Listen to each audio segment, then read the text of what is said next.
ওকে, তাহলে আপনাকে যদি বাংলাদেশ নিয়ে কোনো রাজনীতি করতে হয়, আপনাকে তো আসলে 18 কোটি মানুষকে সম্বোধন করতে পারার একটা ভাষা রপ্ত করতে হবে। আপনি হয়তো সবার কাছে পৌঁছতে পারবেন না, এখানে শ্রেণী সমস্যা আছে, এখানে আপনার দারিদ্র্যজনিত সংকট আছে, তৃতীয় বিশ্বজনিত নানান ধরনের ইডিওলজিক্যাল, রিলিজিয়াস এবং অন্য নানান ফ্যাক্টর আছে, আপনি সবার কাছে পৌঁছতে পারবেন না। কিন্তু আপনি যদি সত্যি বুদ্ধিজীবিতা করেন, আপনি যদি জ্ঞান চর্চা করেন, আপনি যদি বাংলাদেশ মিন করেন, আপনি যদি রাজনীতি করতে চান, আপনি যদি সাংস্কৃতিক রাজনীতি করতে চান, সংস্কৃতি করতে চান, তাহলে আপনাকে তো একটা চেষ্টাটা করতে হবে যে আপনি পৌঁছাতে চাচ্ছেন, আপনি 18 কোটি মানুষকে সম্বোধন করার চেষ্টা করতে চাচ্ছেন। এই বুদ্ধিভিত্তিক পরিসরের মধ্যে, এই ইতিহাসের কারণে আমাদের মূলধারার বুদ্ধিভিত্তিক চর্চার মধ্যে আমরা এই ধরনের কোনো চর্চাও দেখতে পাই না, সাফল্য তো দূরের কথা। ফলে এই প্রবলেমটা তো আছে। তার মানে হলো, আপনি যদি এই অবস্থার মধ্যে রাজনীতিটা করতে চান, আপনাকে সবসময় কিন্তু বিপুল পরিমাণ মানুষকে বাদ দিয়ে রাজনীতিটা করতে হবে। তো বিপুল পরিমাণ মানুষকে বাদ দিয়ে রাজনীতি যদি আপনি করেন, তাহলে আপনাকে অবশ্যই বল প্রয়োগ করতে হবে, কারণ না হয়তো আপনি রাষ্ট্র চালাতে পারবেন না। আপনি আওয়ামী লীগের গত 10-12 বছরের রাজনীতির মধ্যে আপনি এটা পরিষ্কারভাবে দেখতে পাবেন যে সবসময় সে বলছে যে তাকে এটা নিয়ন্ত্রণ করতে হবে, এবং ওর বুদ্ধিজীবীরা বলছে যে ও মৌলবাদীরা ক্ষমতায় চলে আসবে, ইসলামিস্টরা ক্ষমতায় চলে আসবে, এরা ক্ষমতায় চলে আসবে, ওরা ক্ষমতায় চলে আসবে। মানে কথাটা বুঝেন, ও এটা কিন্তু অত্যন্ত ন্যাচারালি বলছে, এবং আমি বলবো যেটা তার বুদ্ধিভিত্তিক উন্নতা, দেউলিয়াত্ব এবং খারাপ রাজনীতির কারণে বলছে। সে ভাষাটা এইভাবে রপ্ত করেছে, সে বুঝতে পারছে না যে এই কথাটা ডেমোক্রেটিক হচ্ছে না, সে বুঝতে পারছে না যে এইভাবে কোনো রাষ্ট্র চলতে পারে না। এই ভাষাটা তৈরি হয়েছে এই লম্বা সময়ের মধ্যে। তাহলে আমরা যদি সত্যি কোনো বাংলাদেশ মিন করি, সেটা অবশ্যই ডেমোক্রেটিক হবে। ডেমোক্রেটিক ছাড়া আর কোন বাংলাদেশ পাবো আমরা? যদি ডেমোক্রেটিক হয়, তাহলে আপনাকে এই বুদ্ধিভিত্তিক যে সংকীর্ণতা ছিল এটার বিরুদ্ধে ফাইট করতে হবে। তাহলে আপনাকে এমন ভাষা রপ্ত করতে হবে যেখানে আপনি 18 কোটি মানুষকে অ্যাড্রেস করতে পারেন। আপনাকে এমন ভাষা তৈরি করতে হবে যেন কলোনিয়াল হিস্ট্রির কারণে আপনার মধ্যে যে সংকীর্ণতা এবং বাজে জনবিচ্ছিন্ন এলিটিজম তৈরি হয়েছে, আপনি যেন আস্তে আস্তে কাটাতে পারেন। আপনাকে এমন ভাষা ব্যবহার করতে শিখতে হবে যেখানে আপনি ধর্মপ্রাণ বা মুসলমান এবং হিন্দু জনগোষ্ঠীকে আপনি অ্যাড্রেস করতে পারেন। আপনাকে এমনভাবে ভাষা তৈরি করতে হবে যেন এমনকি যারা ইডিওলজিক্যালি ইসলামে প্রটেস্ট করে তাদের সঙ্গে আপনি একত্র হয়ে কাজ করতে পারেন, যেন বা ইডিওলজিক্যাল দূরত্ব থাকার পরেও আপনি একটা বাংলাদেশ ইনক্লুসিভ এবং সামষ্টিক এবং গণতান্ত্রিক বাংলাদেশ তৈরি করার জন্য সবার সঙ্গে একত্রে কাজ করার ভাষা খুঁজে পান। কিন্তু ওই চর্চাটা আমাদের 80-র দশক থেকে ডেভেলপ করা যে মেইন স্ট্রিম বুদ্ধিজীবী এর মধ্যে ছিল না, এবং গত 10-12 বছরের আওয়ামী রিজিড শাসন আমলে, স্বৈরতন্ত্রী শাসন আমলে এই ব্যাপারটা আরও সংকীর্ণ হয়ে একটা ভয়াবহ রাজনৈতিক অবস্থা বাংলাদেশে তৈরি করেছে। তার মানে হলো, আপনি যে বলেছেন যে আগামী দিনগুলোর যে বাংলাদেশ, সেই বাংলাদেশের স্বপ্ন ইনক্লুসিভ, তারপরে হলো যথাসম্ভব বৈষম্য কমিয়ে আনা। এটা তো একটা বৈষম্য যে আমরা প্রান্ত পর্যন্ত পৌঁছাতে পারছেন না, এটা তো একটা বিরাট বৈষম্য। এটাকে যথাসম্ভব কমিয়ে আনা, এই ব্যাপারটা তো এই আন্দোলনের সঙ্গে ছিলই। না থাকলে তো সে এই আন্দোলনটা করতে পারতো না, এবং সে আসলে কোনো বাংলাদেশের স্বপ্ন দেখতে পারতো না, কারণ এর বাইরে তো আসলে বাংলাদেশের স্বপ্ন হয় না।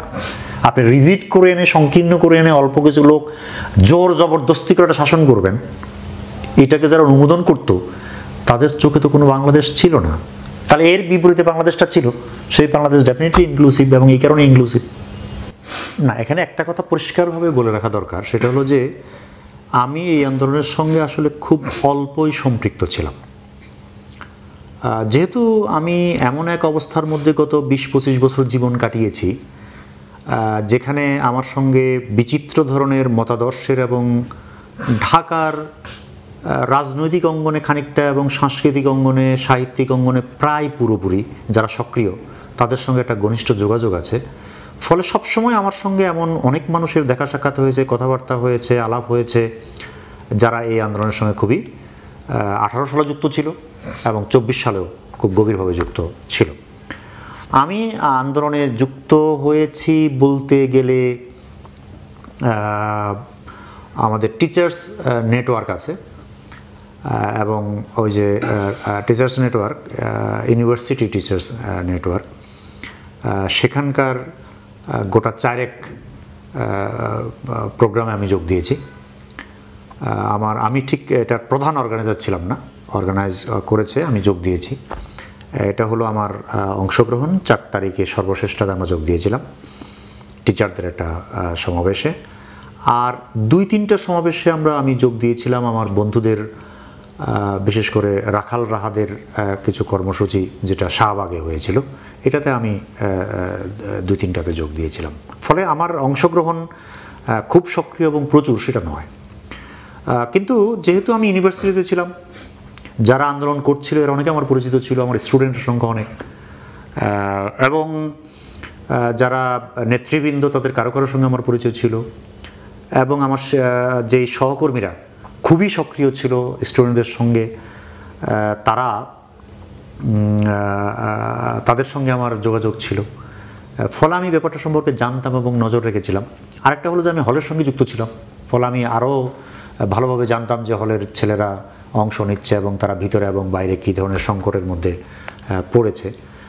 আমি বলবো যে প্রথম অনেক দিন শুধু আমি ব্যাপারটাকে সংবাদ হিসেবে দেখছিলাম, এবং কত স্টুডেন্ট যোগ দিচ্ছে, তারা কারা, এবং বাইরে থেকে স্টুডেন্ট কী পরিমাণ এসছে, সেই ধরনের একটা দূরবর্তী সংবাদের মধ্যেই আমি ছিলাম। যারা আন্দোলন করছিল তাদের কারো কারোর সঙ্গে আমার কথা হয়েছে মাত্র, এবং তারা কি করছে, কি পরিকল্পনা, এগুলো নিয়ে হয়তো টুকটাক দু একটা কথা। আসলে এটার সঙ্গে 13-14 তারিখ থেকে অপেক্ষাকৃত বেশি পরিমাণে নজর রাখার মতো করে আমরা যুক্ত হয়েছিলাম। 13-14 জুলাই 13-14 জুলাই তার আগ পর্যন্ত আমি বলবো না যে আমি খুব সক্রিয়ভাবে খোঁজখবর নিয়েছি, যেহেতু আমার সঙ্গে অনেকে দেখা হয় আমি সংবাদ পেতাম, যেহেতু স্টুডেন্টরা বেরিয়ে যাচ্ছে আন্দোলন করতে, যেহেতু নেতৃবৃন্দের সঙ্গে কখনো কখনো দেখা হচ্ছে করিডোরে, রাস্তায়, বাসায় কিংবা অন্য কোথাও, তখন আমি খোঁজখবর পাচ্ছি। কিন্তু আসলে আমরা অনেক বেশি পরিমাণে ইনভলভ হয়েছি মানসিকভাবে, কিংবা ওই যে কয়েকটা প্রশাসনের কথা বললাম সেগুলোতে, এটা হলো 13-14 পরে, বিশেষ করে 14 তারিখের পরে। 14 তারিখে তো ওই বড় ঘটনা ঘটলো যে মেয়েরা বেরিয়ে পড়লো, সারা রাত বড় প্রসেশন হলো, তখন আমরা হলে ছিলাম, হলে পাহারা দিচ্ছিলাম, বাইরে বেরিয়ে এখানে এটা দেখছিলাম, ইত্যাদি ইত্যাদি।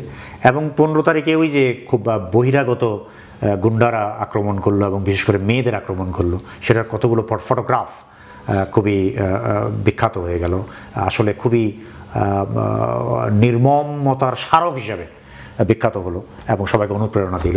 ওই সময়গুলো থেকে আমরা আসলে পুরো ব্যাপারটা খুব গভীরভাবে প্রত্যক্ষ করছিলাম। এটা আসলে আমি খুব প্রত্যক্ষভাবে দেখার সুযোগ পেয়েছি, যেহেতু 15 তারিখের পর থেকে ব্যাপারটা খুব গভীরভাবে দেখছিলাম। 14 তারিখের দৃশ্যটা আমার কাছে ক্লাসিক ছিল। আমরা যখন রাতে দেখলাম যে মেয়েরা বেরিয়ে আসছে, এবং এটা একটা অসাধারণ ব্যাপার। আমার ধারণা দুনিয়ার যে কোনো প্রান্তের জন্য, for good or for bad, কেউ এটা নাও পছন্দ করতে পারে। যেমন যারা ক্ষমতায় ছিল এবং আওয়ামী লীগের যারা এখনও যারা আওয়ামী লীগের রাজনীতির ব্যাপারে খুব নিশ্চিত, তাদের কাছে এই দৃশ্য পছন্দ নাও হতে পারে। এমনকি যদি কেউ পছন্দ নাও করে, সে স্বীকার করতে আমার ধারণা বাধ্য হবে যে 14 তারিখ রাতে প্রত্যেক হল থেকে যে উদ্দীপনা, উৎসাহ, নির্ভীকতা সহ ঢেউয়ের মতো এবং প্রবল ঢেউয়ের মতো, খুব স্রোতের মতো যেভাবে মেয়েরা বেরিয়ে আসলো, এটা আমার ধারণা খুবই উল্লেখযোগ্য দৃশ্য। আমি আশা করি যে যারা এই বিষয় নিয়ে কাজ করবেন, ভিজুয়াল কাজ করবেন, তারা এই দৃশ্য অবশ্যই রাখবেন, যে এটা অতুলনীয়। এবং তারপরের দিনের যে নির্মম নিপীড়ন ওই রাতে এবং তারপর দিন, এই ব্যাপারটার সঙ্গে আমার একটা প্রত্যক্ষ যোগ ঘটে গেল আন্দোলনকারীদের পক্ষে থেকে না। আমি যেহেতু হলে দায়িত্ব পালন করতাম, ফলে হল থেকে লোক বেরোচ্ছে, আমরা হলে দেখছি কেন গোলমাল যেন বেশি না হয়।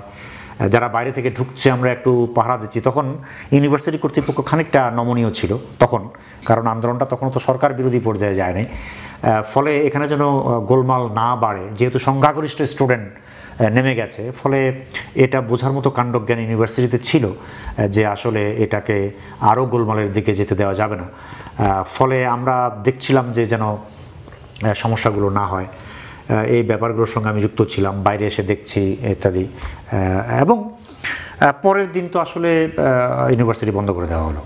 আমরা সেদিনও খুব তৎপর ছিলাম, কিন্তু ইউনিভার্সিটি বন্ধ করে দেওয়ার পর আমার ব্যক্তিগতভাবে মনে হচ্ছিল যে আন্দোলন হয়তো ক্ষতিগ্রস্ত হবে।